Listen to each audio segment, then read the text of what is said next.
ones and replace components intended to keep the telescope up and running for at least 5 more years. If we are successful, HST will be more powerful and robust than ever before, and will continue to enable world-class science and overlap with the James Webb Space Telescope. No one will be more interested in the 11-day mission than NASA Associate Administrator for Science Ed Weiler, who's been a part of the Hubble team since the project was launched 31 years ago. I remember a cartoon back after we fixed the Hubble, and it really touched me because we were all in pretty bad moods back in the early days, and then we fixed Hubble and things started to look up. But we knew we really had succeeded when we saw this cartoon. It was a national cartoon, and it was a little boy and his dad in a telescope store, and the dad was pointing at this really expensive imported telescope, probably a 4-inch refractor. But the little boy, the cartoon, he had a tear in his eye, and the caption was, "But Daddy, couldn't I have a Hubble?" We knew we had made it back. Shuttle Atlantis is targeted to launch for Hubble on May 11th at 2:01 p.m. Eastern. Ladies and gentlemen, it's now time for our ceremonial first pitch. Led by mission specialist Ricky Arnold, 6 crew members of STS-119 paid a visit to the home of the Baltimore Orioles, Camden Yards. Okay, Ricky, whenever you're ready, it's your pitch.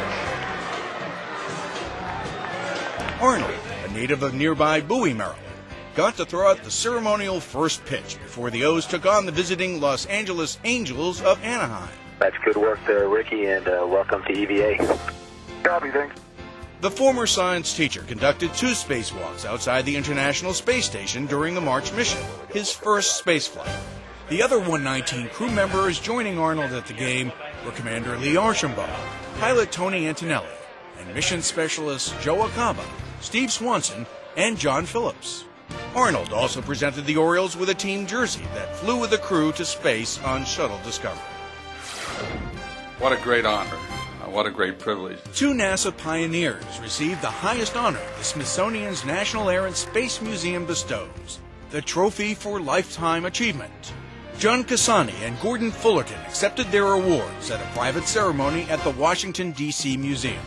In a career spanning 5 decades at the Jet Propulsion Laboratory, John Cassani served as chief engineer or project manager for deep space programs from Mariner missions to Voyager, Galileo, and Cassini. At the very genesis of robotic planetary exploration, Cassani designed spacecraft to perform tasks never before attempted.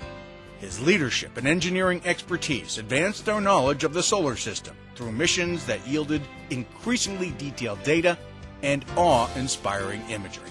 I'm proud of my accomplishments. I'm proud of the fact that I was able to lead several teams through very many difficult times. Gordon Fullerton spent much of his 30-year Air Force career as an astronaut in the Apollo, Skylab, and Space Shuttle programs. He later served 22 more years as a flight research test pilot at the Dryden Flight Research Center. Having logged more than 380 hours in spaceflight, and more than 16,000 hours of flight time in 135 different aircraft, Gordon Fullerton is recognized for helping make air travel safer.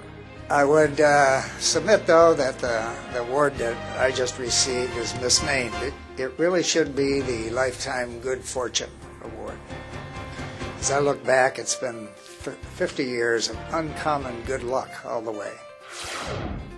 The Stennis Space Center held a grand opening of its latest visitor center exhibit, Science on a Sphere, a room-sized computer-generated global display system that uses 4 projectors to show dynamic, revolving, animated images of Earth and other planets.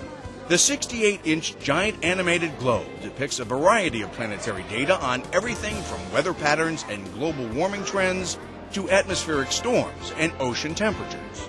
Science on a Sphere also includes modules of documentaries specially designed for the sphere, including NASA's plans to return to the moon. Stennis is only the 3rd NASA visitor center to offer Science on a Sphere. And liftoff. 20 years ago, on May 4th, 1989, the 5-member crew of STS-30 launched from the Kennedy Space Center aboard Space Shuttle Atlantis, carrying Magellan, the first deep space probe on a space shuttle mission. Magellan was deployed to Venus to begin its planetary mapping mission and rendezvoused with the planet less than a year and a half later, on August 10, 1990. STS-30 was the first U.S. planetary mission in 11 years. During its 4 years in orbit around Venus, Magellan radar mapped 98% of the planet's surface and collected high-resolution gravity data of Earth's sister planet. And that's This Week at NASA. For more on these and other stories, log on to www.nasa.gov.